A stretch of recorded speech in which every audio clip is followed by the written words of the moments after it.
প্রতি বছরের মতন এবছরও দুর্গাপুজোয় বিদেশে পাড়ি দিচ্ছেন দক্ষিণ দিনাজপুর জেলার গঙ্গারামপুরের ঢাকিরা। তারা জানাচ্ছেন পুজোর কটা দিন বেশি রোজগারের আশায় বিদেশে ঢাক বাজাতে গেলেও এর জন্য বাড়িতে ছোট ছোট সন্তান ও পরিবারকে ফেলে যেতে হচ্ছে।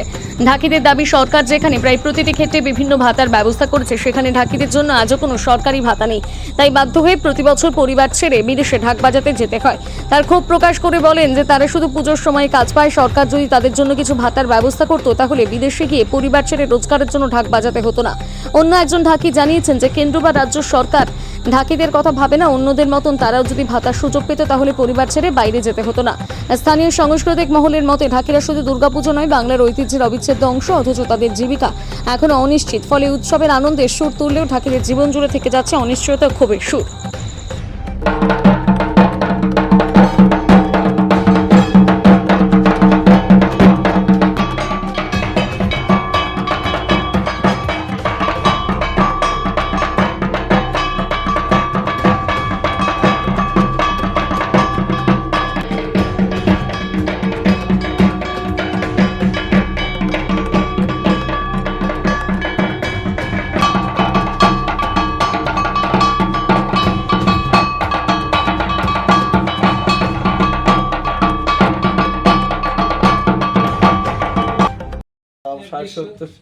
ষাট সত্তর ঘর হবে।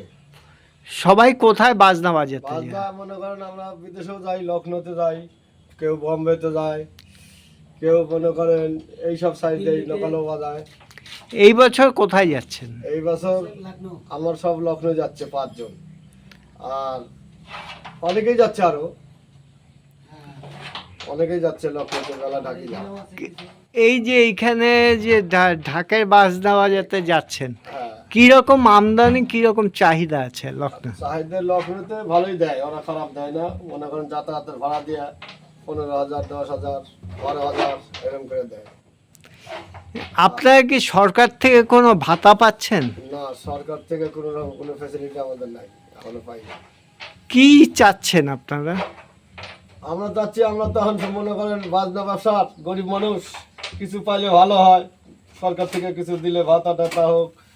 বাড়ি ঘরটার তো দেয়ই নাই, সব তো নিজেরাই করতেছি, লেখাটা কি করবেন। আপনারা দাবি জানিয়েছেন?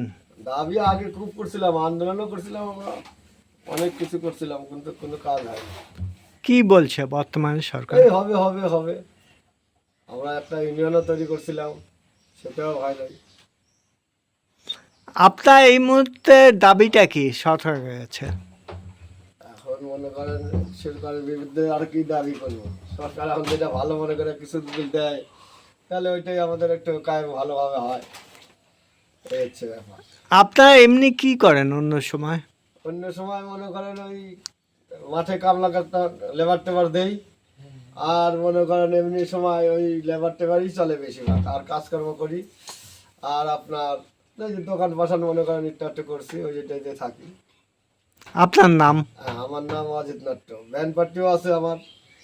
তারপরে ওই যে ঢাক পার্টি, এখানে মনে করেন আমাদের এখানে হয় 8-10 হাজার টাকা করে বায়না, ঢাক কাশি করে নিয়েছেন, দিচ্ছে সবাই।